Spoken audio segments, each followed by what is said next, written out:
Their cities are simply overwhelmed. So a handful of Democratic mayors came to Washington to ask the White House and members of Congress for help. We have borne the brunt of the responsibility here. That's not an equitable distribution of how government should cooperate. Their request laid out in this letter, asking the White House to remove barriers to work authorization and for $5 billion, far more than the $1.4 billion President Biden asked Congress for. What we want is the federal government to step out of the way of employers who want to hire individuals who are trying to get access to work and help get them access to work as expediently as possible.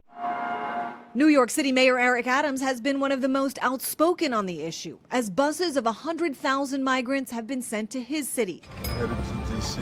Adams posted this video on the plane to D.C., but abruptly had to return to New York. The reality of life in his city prompting a major pivot in policy from this statement a little more than a year ago. New York is one of the few states where you have right to shelter. One of the few. We're not like those who are sending people away during their time of needs. The New York Post just shared this video of what it says are sex workers in Queens as a little girl and her mother walk by.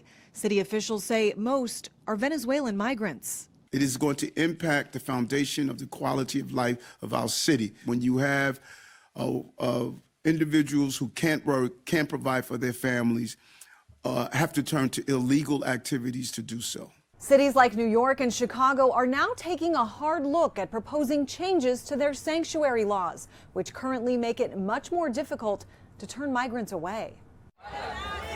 Meanwhile, images pouring in of a new migrant caravan right now making its way across Mexico, headed toward the United States.